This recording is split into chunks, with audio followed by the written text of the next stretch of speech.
चलिए गाइस, आज के इस लेक्चर में बेसिकली हम डिस्कस कर रहे हैं कोसो फ्रेमवर्क। जितने भी इंटरनेशनल एग्जाम्स हैं ना, उसमें कोसो फ्रेमवर्क बहुत ज़्यादा पूछा जाता है।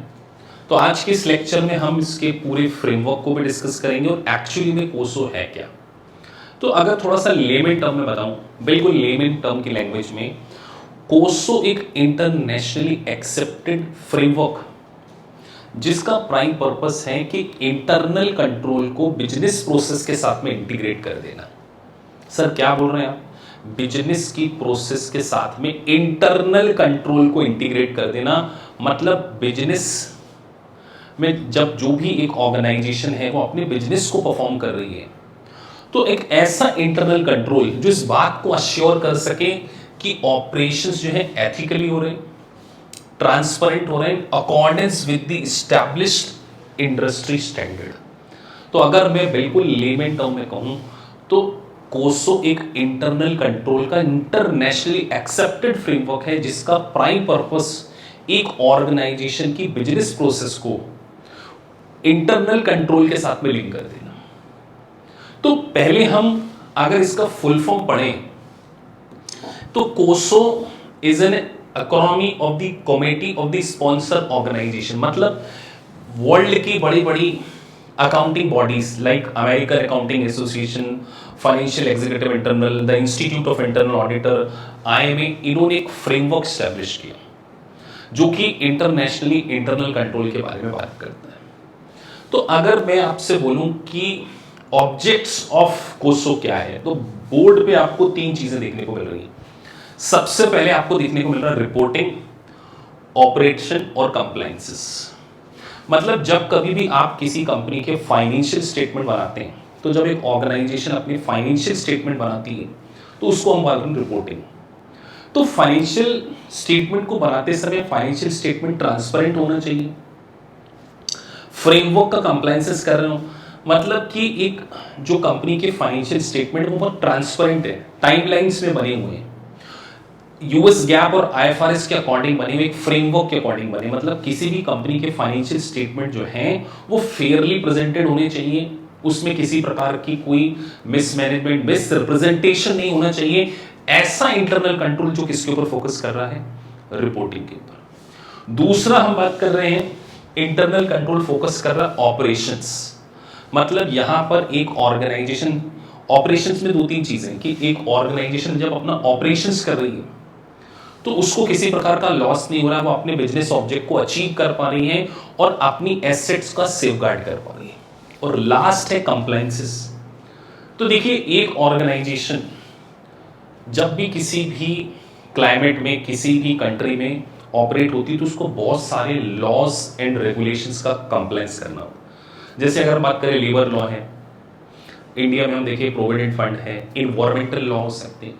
तो अगर एक ऑर्गेनाइजेशन ऐसा इंटरनल कंट्रोल सिस्टम स्टैब्लिश करे जिससे इस बात का एश्योरेंस मिल सके कि वो सभी प्रकार के कंप्लायंसेस कर रही है जो उस इंडस्ट्री के ऊपर एप्लीकेबल होते हैं। जैसे अगर कोई ड्रग्स एक्ट में उनके ऊपर एप्लीकेबल होता है, कोई फार्मास्यूटिकल कंपनीज हैं तो उसको जो ड्रग्स एक्ट है उसको फॉलो करना पड़ेगा। बैंकिंग कंपनीज हैं, इंश्योरेंस कंपनीज हैं, तो जितने भी लॉ उस इंडस्ट्री के ऊपर स्टैब्लिश हो रहे हैं, इस बात के एक इंटरनल कंट्रोल सिस्टम स्टैब्लिश करना कि वो लॉ एंड रेगुलेशंस का कंप्लायंसेस कर रही है कि नहीं कर रही है। कंपनी के फाइनेंशियल स्टेटमेंट फेयरली प्रेजेंटेड किए जा रहे हैं, टाइम से बनाए जा रहे हैं, उनमें ट्रांसपेरेंसी है, यूएस गैप और IFRS जो भी उनके ऊपर एप्लीकेबल है उसके अकॉर्डिंग बनाए जा रहे हैं। ये किसका ऑब्जेक्ट है? ऑब्जेक्ट ऑफ द कोसो एक ऐसा इंटरनल कंट्रोल सिस्टम स्टैब्लिश करना जो इस बात के लिए अश्योरेंस दे सके कि रिपोर्टिंग, कंप्लायंसेस और ऑपरेशन में एक adequate internal control system establish. ये किसका ऑब्जेक्ट है? This is the object of कोसो। तो अगर हम पूरी डेफिनेशन को पढ़ें लेमन में टर्म में समझने के बाद, The COSO framework is a system used to establish internal control to be integrated to business process. एक इंटरनल कंट्रोल का स्टैंडर्ड, इंटरनल कंट्रोल का इंटरनेशनली एक्सेप्टेड सिस्टम जो कि इंटरनल कंट्रोल को बिजनेस प्रोसेस के साथ क्या करता है? इंटीग्रेट करता है। Collectively these control provide reasonable assurance that the organization is operating ethically, transparently and in accordance with the established industry standard. In standards का जो भी उस इंडस्ट्री के ऊपर स्टैंडर्ड एप्लीकेबल हो रहे हैं उसका कंप्लायंस इस कंपनी के द्वारा किया जा रहा है। वो अपने फाइनेंशियल स्टेटमेंट में किसी प्रकार का कोई मैनिपुलेशन नहीं कर रही है, ट्रांसपेरेंसी और अपने ऑपरेशंस को एथिकली परफॉर्म कर रही है। ये सारा कहीं ना कहीं क्या है, कोसो फ्रेमवर्क का क्या है, ऑब्जेक्ट। अब इसके 5 कंपोनेंट्स हैं जिसको अब हम क्या करेंगे, डिटेल में डिस्कस करेंगे।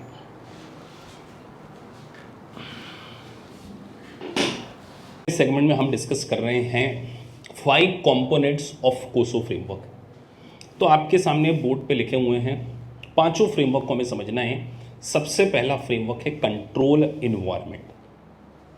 तो देखिए, कंट्रोल इन्वायरमेंट का मतलब है कि एक ऑर्गेनाइजेशन में एक ऐसा system top of the management को स्टैब्लिश करना पड़ेगा। मतलब उन्हें एक इंटरनल कंट्रोल सिस्टम स्टैब्लिश करना पड़ेगा जिससे इस बात का अश्योरेंस मिल सके कि जो हमारी फाइनेंशियल स्टेटमेंट बन रहे हैं वो ट्रांसपेरेंट बन रहे हैं, किसी प्रकार का उसमें कोई मैनिपुलेशन नहीं है, ऑपरेशंस जो चल रहे हैं वो भी एक इफेक्टिव मैनर में चल रहे हैं। तो ये जो कंट्रोल इन्वायरमेंट बनाना, इसके लिए रूल्स एंड रेगुलेशन बनाना, इसके लिए कोड ऑफ कंडक्ट बनाना कि एम्प्लॉय किस तरीके से काम करेंगे, ये कंट्रोल इन्वायरमेंट में आता है।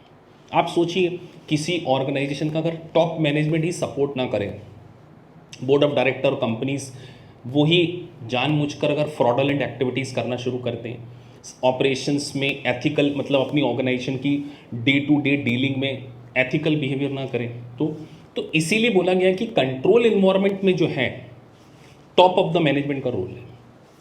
तो पहला फ्रेमवर्क क्या है, कंट्रोल इन्वायरमेंट। दूसरा फ्रेमवर्क है risk assessment. Time to time आपको उन एरियाज को आइडेंटिफाई करना चाहिए जहां आपको लगता है रिस्क है, जहां पर फ्रॉडलेंट एक्टिविटीज हो सकती हैं, जहां पर एरर हो सकता है, वो आता है आपका रिस्क असेसमेंट। अब सोचिए, एक ऑर्गेनाइजेशन बहुत सारे कैश में ट्रांजैक्शन करती है, तो कैश यहाँ पे इन्वॉल्व है, कहीं ना कहीं वो रिस्क होगी कि सर एक्चुअली में कैश आ गया लेकिन बुक्स ऑफ अकाउंट में तो हमने रिकॉर्ड नहीं किया। कंपनी का नेचर ऑफ बिजनेस ऐसा है, उसके बहुत सारे ऑपरेशंस हो रहे हैं, तो आपको एक रिस्क असेसमेंट प्रोसीजर क्या करनी पड़ेगी, परफॉर्म करनी पड़ेगी। एक ऐसा सिस्टम आपको क्या करना है, डेवलप करना है। तो कोसो फ्रेमवर्क में 2 चीज़ें हमने पढ़ी, कंट्रोल इन्वायरमेंट और रिस्क असेसमेंट, और उसके बाद एक प्रॉपर कम्युनिकेशन चैनल होना चाहिए।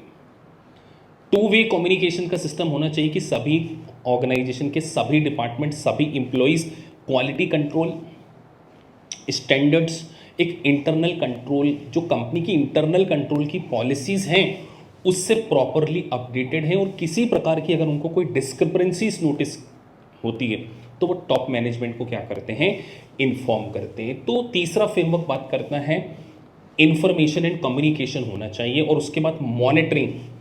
मॉनिटरिंग मतलब अब आपने इंटरनल कंट्रोल तो बना दिया, इंटरनल कंट्रोल बनाने भर से क्या वो इंटरनल कंट्रोल इफेक्टिव है या नहीं, क्या वो फ्रॉड और एरर को डिटेक्ट कर पा रहा है, क्या उसको वो प्रिवेंट कर पा रहा है और करेक्ट कर पा रहा है कि नहीं कर रहा। तो इंटरनल कंट्रोल इफेक्टिव भी होना चाहिए, इसको टाइम टू टाइम क्या किया जाएगा, मॉनिटर किया जाएगा।